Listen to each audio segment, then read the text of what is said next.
And we use a gecko lizard as our logo, because if you know anything about the gecko lizard, it has special pads on its feet. It can stick to anything. And we want our MCOM hams to be able to stick it out and hopefully help with the rescue efforts. Okay, so what is Echolink?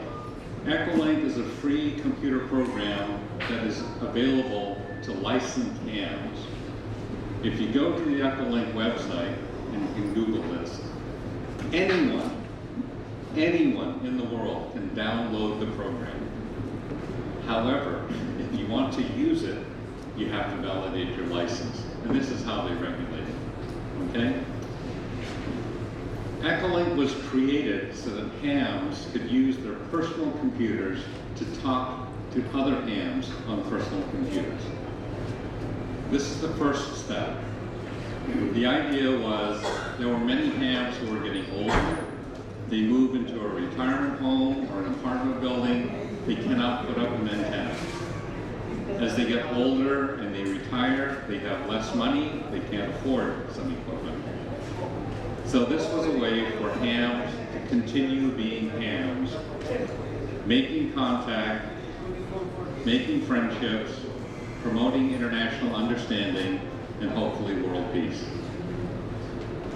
Most American hams do not look at Echolink because they see this first part and they say, it's not ham radio. Okay? They do not look further and see that there are two other levels of using Echolink. You can use it as a single user, computer to computer, but you can use it in a SysOp mode where you connect the computer to a radio, which can be operated simplex, or you can operate it as a repeater.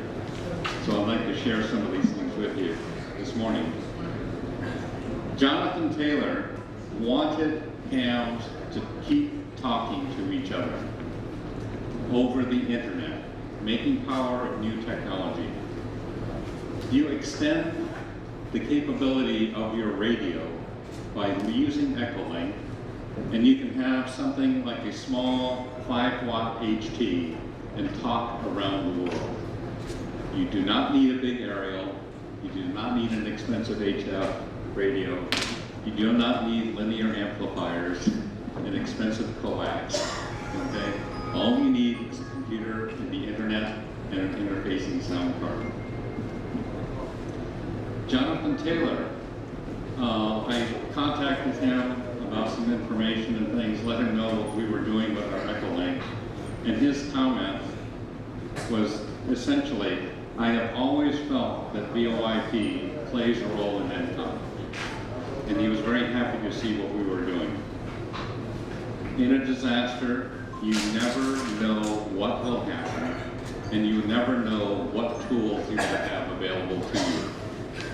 It is important to try to do something to communicate as hams, to help save lives and to save property. So, we find that Echolink is usually very helpful if you don't have a radio. Many new hams are very excited. They get their license, and because they cannot get to a radio, they lose interest. Using Echolink, they can be talking and practicing and contacting people around the world and getting very, very excited. And hopefully they can grow and save money, get a better job, this sort of thing. If you are living somewhere where you cannot put up an antenna, Echolink is very helpful. If the band conditions are poor, and I think many of you have experienced rather poor conditions, Echolink is very handy. I've been talking to a gentleman, 841KL in Oman for about 10 years. And 841KL is a die-hard HF operator. But he said, you know, the bands are so poor, I'm glad I have Echolink, I can still talk to my friends. Okay, very practical man. If you have a small radio and you want to expand the capability of that radio to reach around the world, Echolink will be very useful. It's not perfect. Sometimes you cannot make a connection. Sometimes you have a weak signal or a poor ISP, very low internet connection speed. I call that poor Echolink band conditions. Okay? So nothing is perfect, okay? So how does it work? We have two basic operating modes, the single user and the sysop. Started off with the single user was a PC to PC. The world has grown. They've adapted. Some people have been very clever. You can run this on Mac. You can run it on a cell phone, Android or iPhone. You can run it on a tablet, Android format or whatever. When you interface the radio to the computer, you can have, for example, in my area, we have a 440 repeater connected to our Echolink. We have neighbors down the street sitting in their backyard with an HT talking around the world on 5 watts. Okay, I know some of you hardcore CWDXers can do this with 1 watt or less. Okay, congratulations, good on you. But I have Echolink and my small little HTs, I'm happy. And this is the nice thing about ham radio. It's diverse. There's room for everyone. Okay? No one ham is better or not as good as any other ham. We're all hams. With sysop, you have two choices. A simplex link or a repeater. And basically, all you need for a sysop link is one radio, and you're going to be operating simplex. You transmit, receive on the same frequency. And again, the neat thing is you extend the range of your station because anyone in simplex range can be on their HT or mobile, get into your station and go around the world. With a repeater, it gets a little more expensive, but I think as hams you all understand that, right? There's no limit as to how much you can spend. With a repeater, basically you're setting up two radios using two frequencies, one for input, one for output, just like a standard repeater. I'm lucky, I have an Elmer who has a lot of leftover equipment, and so he has made very clear to me, I'm lending you this duplexer. I need to have it back sometime, okay? Duplexers are very expensive, but there are alternatives to operating a repeater using split repeater operation by horizontal separation of transmit and receive antennas, or vertical separation by stacking them. But we won't get into all those technical details today. Repeater duplexers are very expensive, and what most people forget is kind of like young people buying their first car. They're so excited to have the car, they forget how much more money it costs to maintain the car for the life that you expect to drive it. And the same thing happens with repeater duplexers.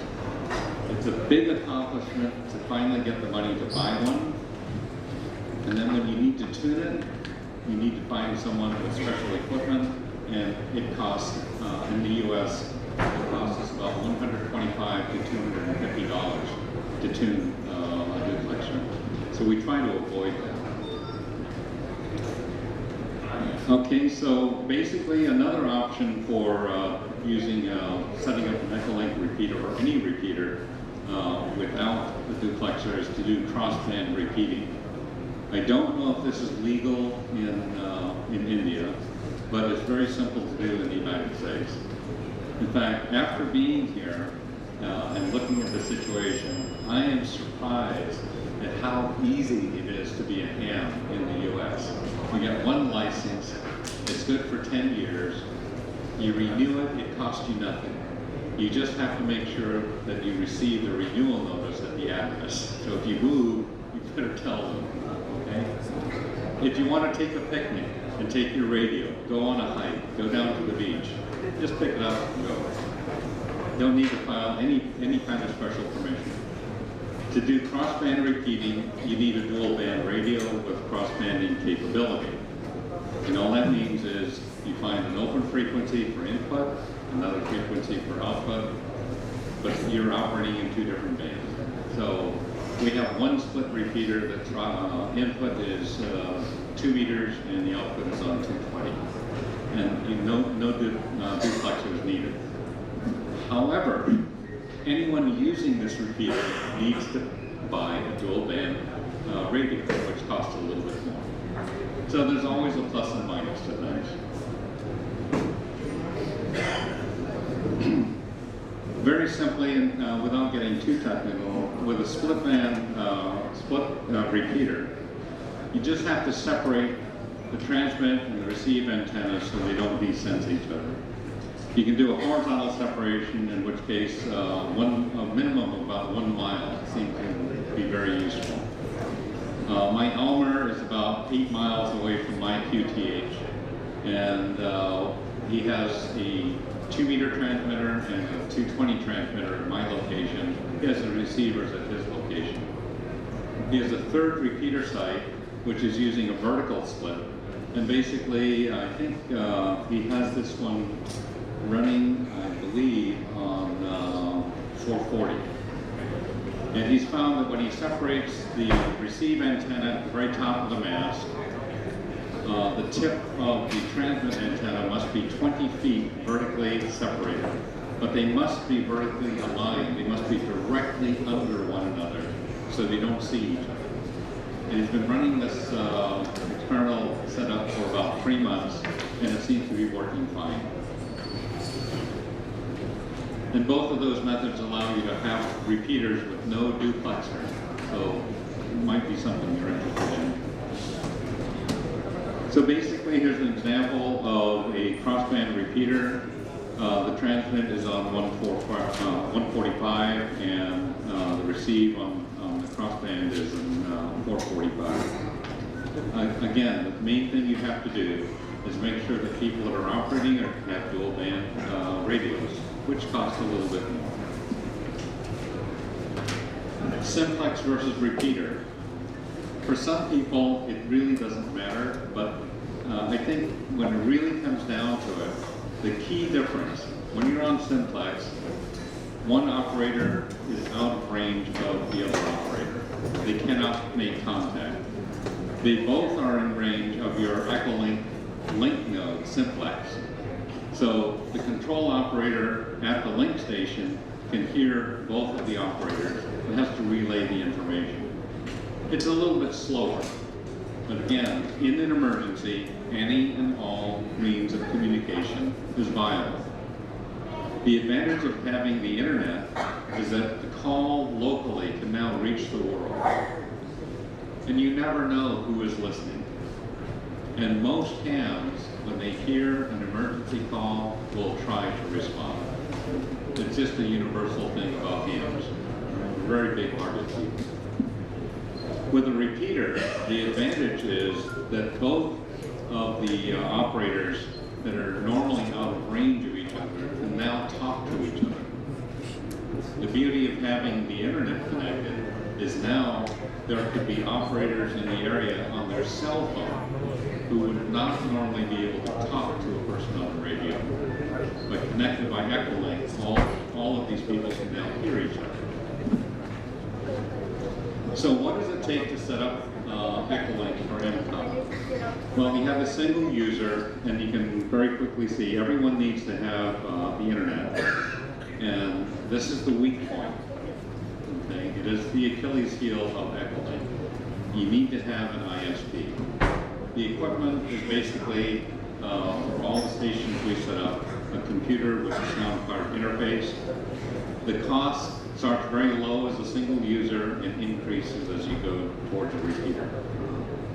The complexity also increases. Okay?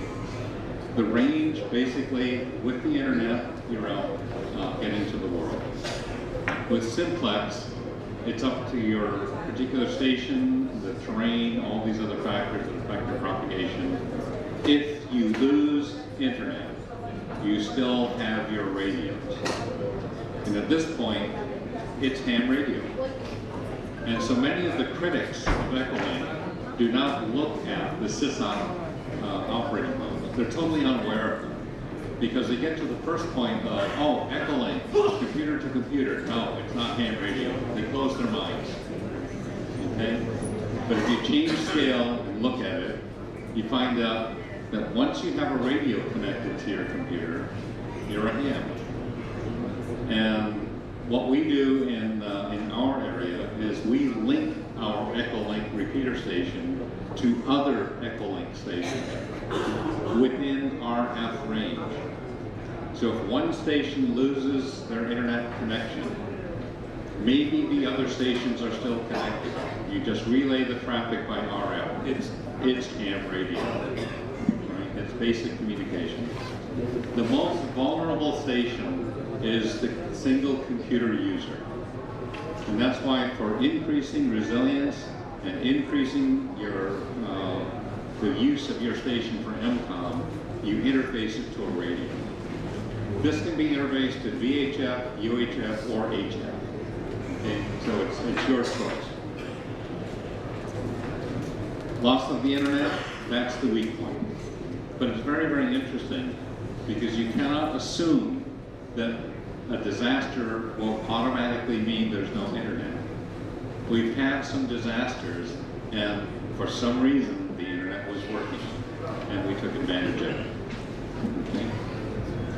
You need to take appropriate steps to make your station more resilient, and number one is backup power. Now, every good ham knows they have to be prepared to have backup battery power for an emergency. The added difference is that with Echolink, you need to have the battery backup for the computer, the router, and the modem. Those are things that are in your station. You have the ability to control what happens. Outside your station, you have no idea if the internet will be there.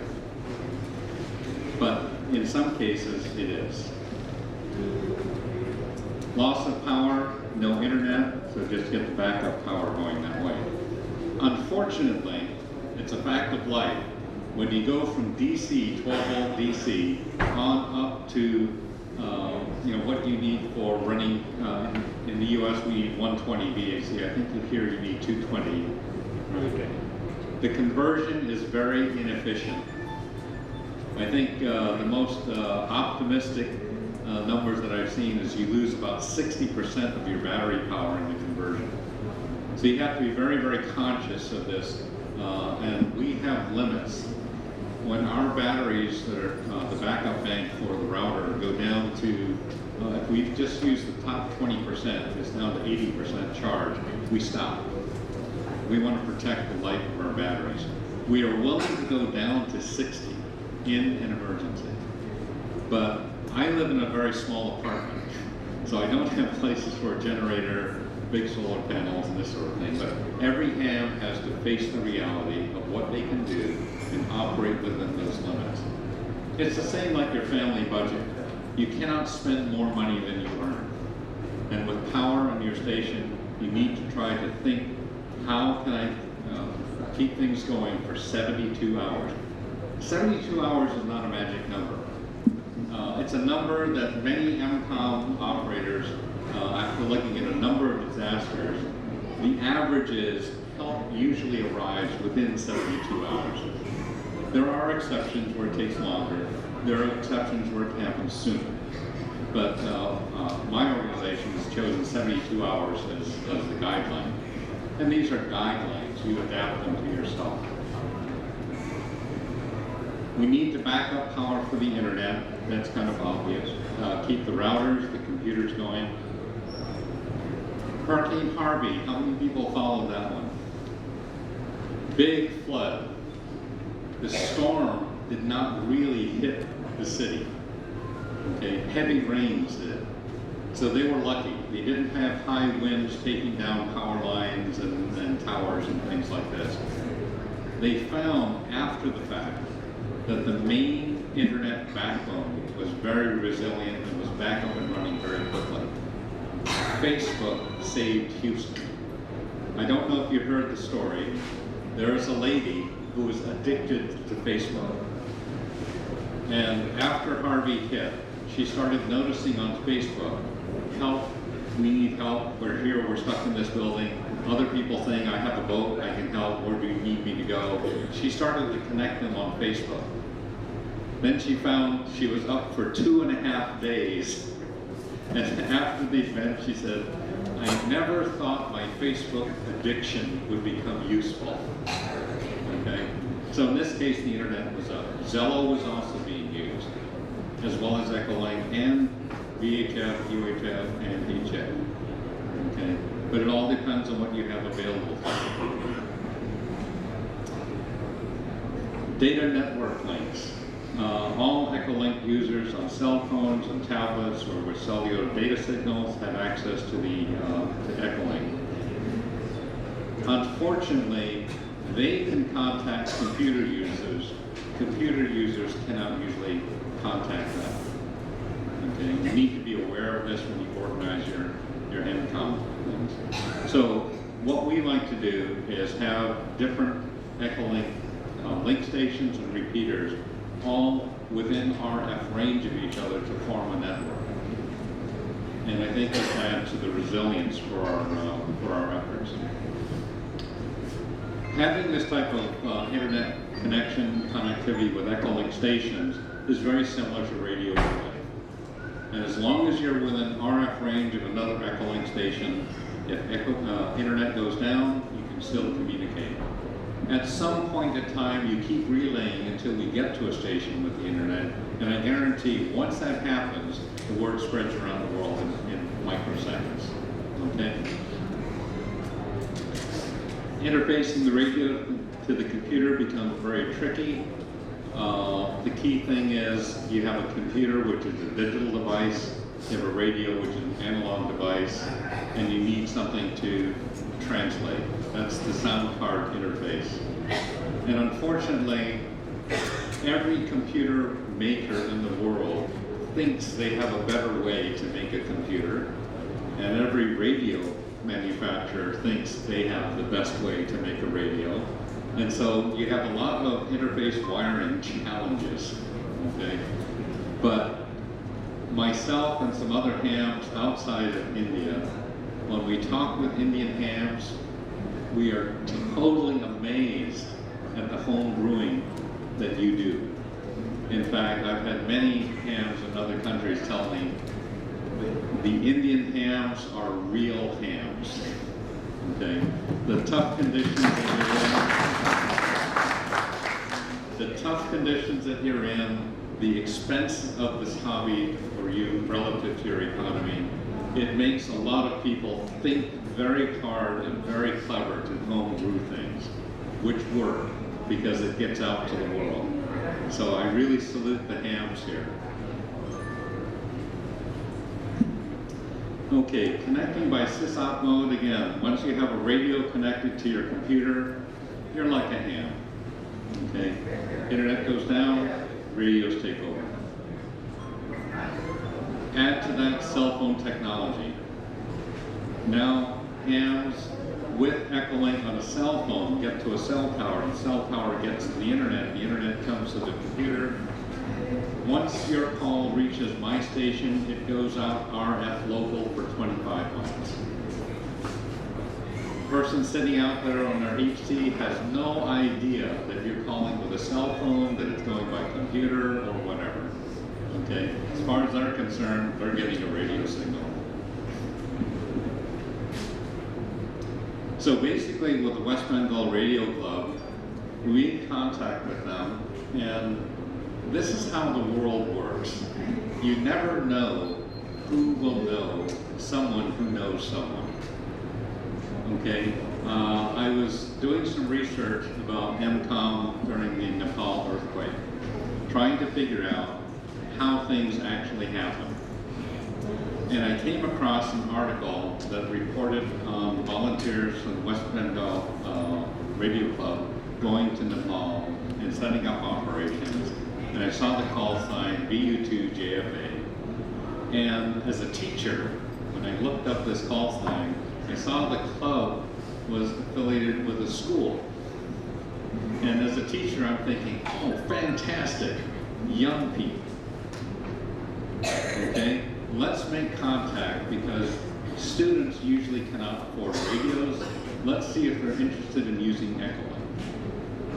And let's see if they're willing to use Echolink as a way to introduce and get people on the air, making contacts and getting excited, because young people can do that. Okay? And this would be a good thing.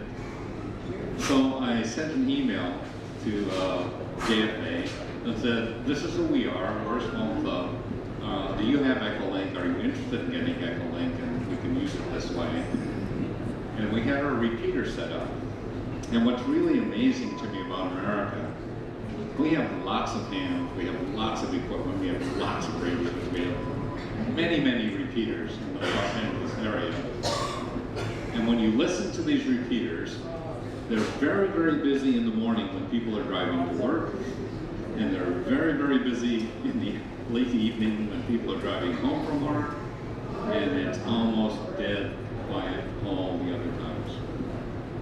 And so Mike Ulmer and I were concerned about generating traffic on our frequency to make use of it, because basically it's just like anything else. If you don't use it, you lose it. Okay? And spectrum defense is a critical function in almost any country for any hand. So making contact with the West Bend Golf Club was very interesting, because so many other clubs we talk to in the U.S. are not interested. And they responded very positively, so we gave them open access to our repeaters, especially for emergencies, but also for training purposes. Because it's one thing to sit in the class and be told, this is the protocol for operating, and you talk like this, and you can try to simulate that by talking to each other. But it's very, very different when you actually have to key the mic. Okay? So they took this in hand. And so all of a sudden we started getting more traffic. People on radios and radio range of their station could get onto their link node, connected to the internet. Comes out at KM6EON, which is the station for my club, and also my Elmer and 6WZK. Our stations in LA are connected both by Echolink and RF. Okay? And now with cell phone technology, some of the West Bend Gull hams are out and about on their cell phones, getting in and getting across the world. So basically, anything in simplex range, and it's very, very obvious. Station 1 and 2 can get into the base station. Station 3 is just out of range.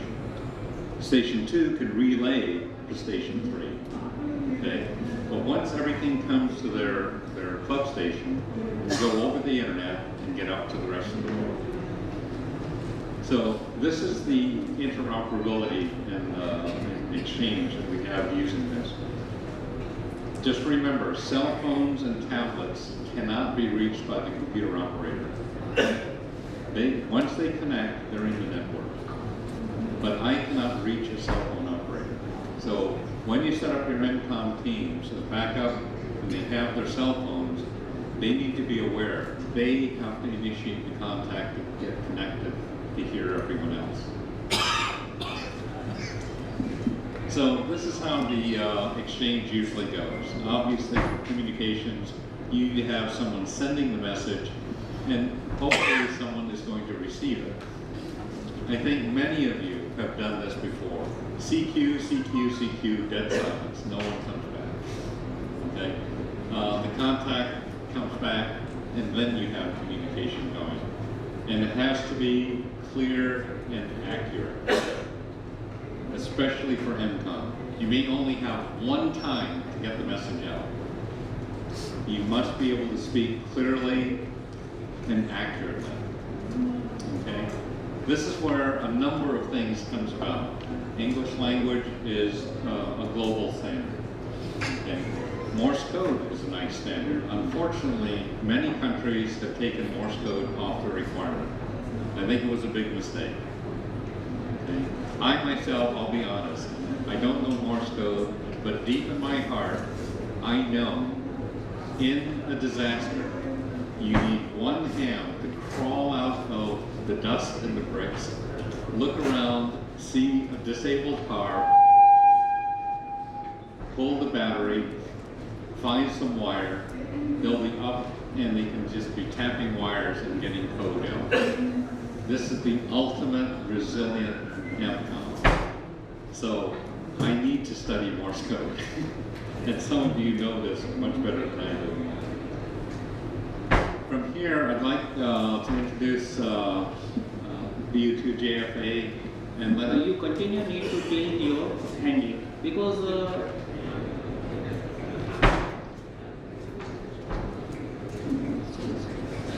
number of times what happens, you will be started with a half image, okay, because your location will be not specific and transmission has already been started and thereafter it will be entered into your footprint, you will be entered into that footprint. So number of times we can receive only half image, okay.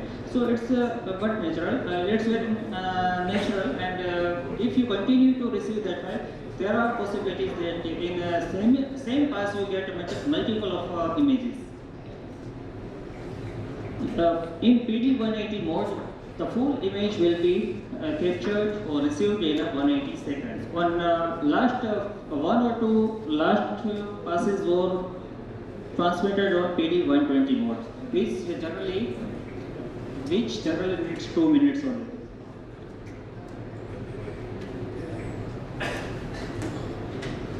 Okay, after successfully receiving these signals, what you need to do, you just need to decode it with a PC software, as we said, SSTV or Robot 360 application. Majority I am using my phone, my Android-based application only. But whenever I am in my radio shack, I also always try to use SSTV. Hopefully, you will get a decent picture from ISS. So these are some pictures and awards we are getting from ISS. As I said before, my daughter is also a good ham and is learning the things, hamming, and she also got opportunity once and tried to grab the picture from ISS. Her call is VU3EXP, very similar to mine. These are some awards I received from RISS, Amateur Radio on International Space Station. These are the actual awards.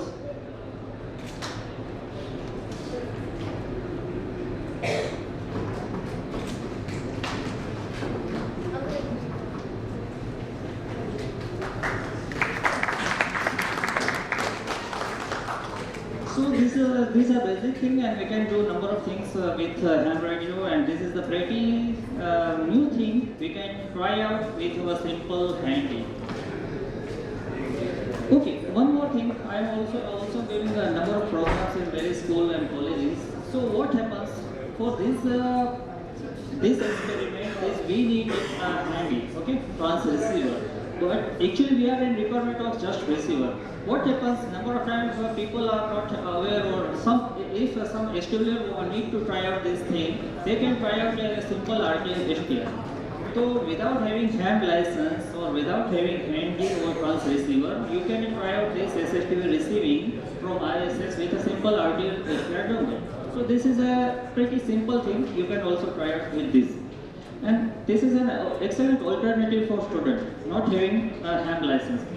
The cost of this RTL dongle starts from $10, and the good RTL dongle you can provide or buy from online or some website for around $25. Particularly I am using this RTL STL dongle which I buy from US for $25. RTL SDR is a very cheap software-defined radio that uses a DVB-K KV200 dongle to receive wideband VHF UHF radio signals, and which needs further process with special software driver in PC. This is the simple setup: one RTL SDR, one telescopic antenna, basic telescopic antenna. The modulation, demodulation, and amplification, etc. tasks are accomplished by software, so it's known as the software-defined radio or simple SDR. This is sample. What you need is simple PC or a laptop, one basic telescopic antenna, But you, for a decent images or for a decent data, I need to say that you must need a directional or some good circular polarized antenna for this experiment. And for if you are using PC, you need some special software, HDSR or HPSTR or any similar programs. You can also do few exciting things with the help of RTL SDR. You can also listen to aircraft ATC conversations, listening to VHF, UHF, amateur radio bands, decoding ham radio APS packets, receiving raw weather satellite images, listening to satellites and ISS. Also, you can do some radio astronomy, monitoring meteo status, etc. with the help of RTL SDR. So there is number of opportunity you can do with this simple basic dongle, so which costs around $25. So possibilities are endless. The RTL dongle is basically for SWLs who do not have any license. So this was the simple thing I need to share with you, friends. This is not very complicated, but a basic thing I shared with you, and many experts are here who are already knowing this thing and are doing this practice since a long. This is the URL rtl-str.com. You can find more details on this URL. Okay, thank you very much. And I also thanks to Nikin and Insight India to give opportunity to give me this slot. And along with me, there is my good friend. He has already done many. Okay, fine. Okay, Papa PMU. Okay, fine. Papa Mike uniform is along with me, and he will share some few his experiments. Okay, before that. Number of people have not seen how SSTV works. So for the first time we have make a live we are going to make a live demonstration of SSTV. What we will do in this we will set up two stations. Okay, for two VHF stations. I have two handies with me. I will try to capture one image. Anyone can come forward. I will capture a photo of him. I will decode his that photo. And transmit with this handy. It will be transmitted to other handy, and we can share. We can see how actually SSTV works. Okay, it will be projected on the screen. So we are going to. It will take hardly 10 minutes. So please give me 2 minutes to set up my two stations, please. Okay. Before that, any queries? So we can sort out. Which software you recommend? Pardon? The weather satellite, NOAA? Mostly frequencies? Yeah, frequency and which satellite, which software do you recommend to convert into the... For NOAA, okay, for NOAA weather satellite, what is the limitation? It's get 40 kilohertz bandwidth. Okay, generally our handy provides only 25 kilohertz bandwidth, so you must try out with RTL FR. Okay, this is some limitation. I think so. Later can explain it much better. Frequencies is around 137 megahertz, and I think the software is WXSat or something like that. I don't remember. But as Rajesh told, the bandwidth is a major thing, right? You will not get a very sharp picture if you use your regular radios. So best thing is to use the SDR because you get the broader bandwidth. And SDR with the Yagi... Not required. You can use a very simple antenna. Of course, if it's tuned to 137, it is much better. But you don't need a, because the signals are very strong. Rajesh, you told about this record and then playback to the decode. Are there any software which will do it live? You can live. You would say live decoding of satellite image. I said we have two options. Either you can live decode, okay? Which are Live the decode. software? Same software. No. Just I said that you can record the audio clips, audio files in a phone or any digital recorder. Okay. After recording the files, you can process. Yeah, I understood that, but is there anything known as live decoding? Same software. Same software. Same software. Yes, same software. How many of them are working on Linux? And of course, you can also try out Robot 36 for live recording also. Okay? If you place the smartphone near your speaker, the live record live records. Okay? But it is better. It is better to record first and then decode. And what about Linux software? Which all these software? Yeah. MMS software is more than enough. Like pretty good software. Yes, Linux does it. Like for Linux, one software, sir. For Linux, MMS but for Linux version it's available. Many are available. Many are available. You can Google it.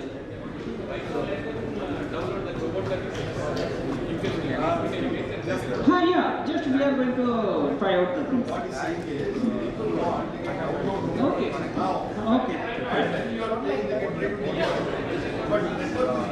But yeah, sir, PA system, नहीं, ज़्यादा हो जाएगा. Okay, fine. Yeah. So I will capture his photo. I will let you know other steps.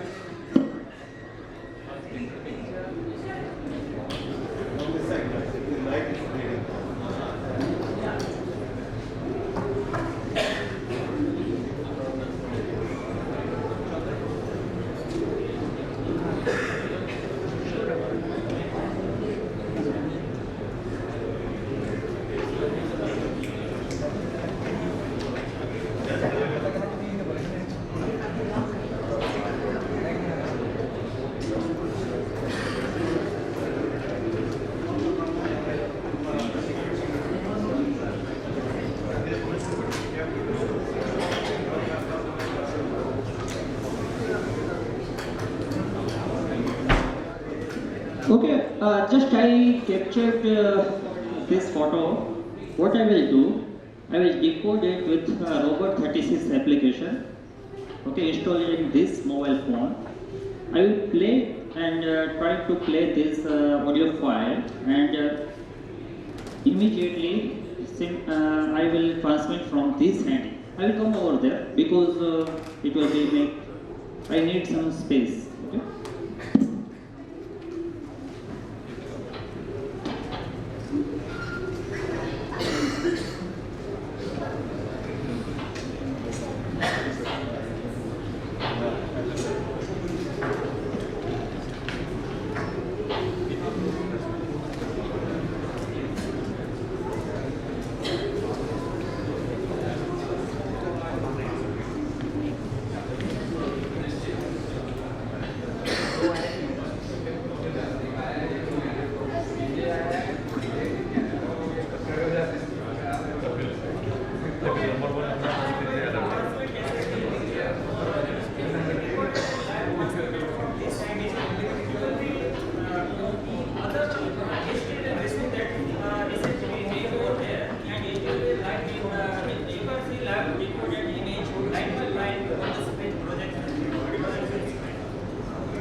Okay friends, it was a simple experiment we have did here, nothing special, but you can try out, and for beginners it will be very fun to enjoy, and to getting such an image from International Space Station is a proud or memorable thing for many, including me. Okay, thank you very much, and if you have any queries, we are, and one more friend will give from 5 to 10, I will, we are, he is having some his experience.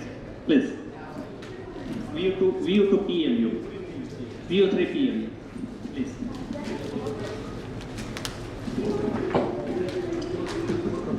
Good afternoon. This is Pankaj Jani, Victor United 3 Papa Mike Juliet from Bombay. Being a headquarter officer with civil defense, providing and organizing disaster operations around Maharashtra, Gujarat as well as Nepal and Kathmandu, and took part in many disasters like Latur, Gujarat, and I was got an opportunity to work with the disaster people, and I am very happy that all hands are working round the clock during the disaster operations.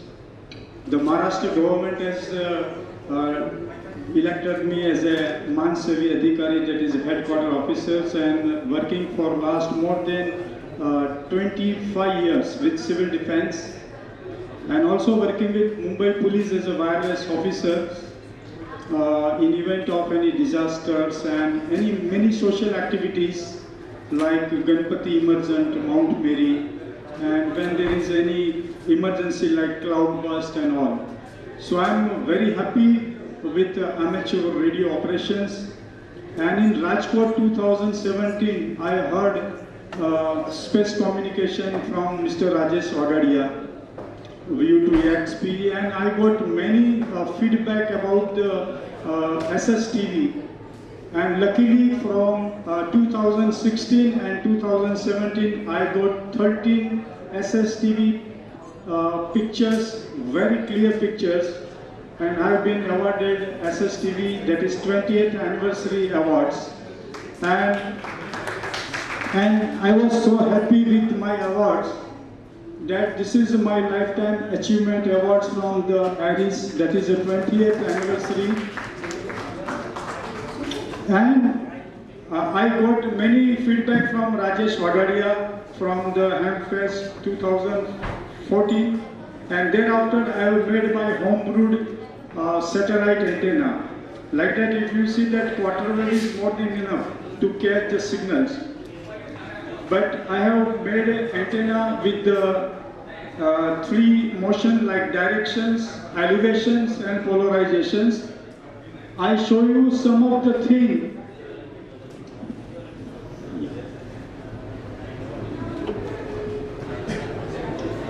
Locations.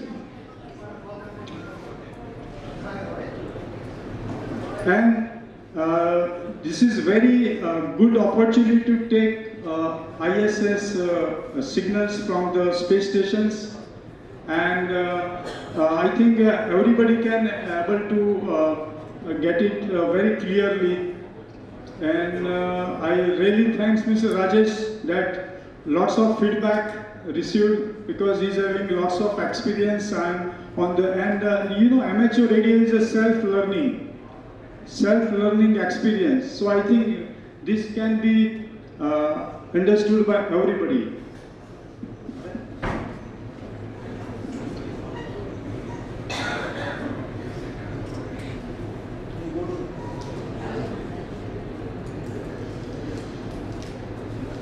And this antenna is stand with, I have used the protector as well as the magnetic compass to have the exact elevation as well as the directions of that particular ISS or any of the satellite. I have been trying to NOAA 1915 and many satellites using 137 megahertz LNA with SDR, RTL also.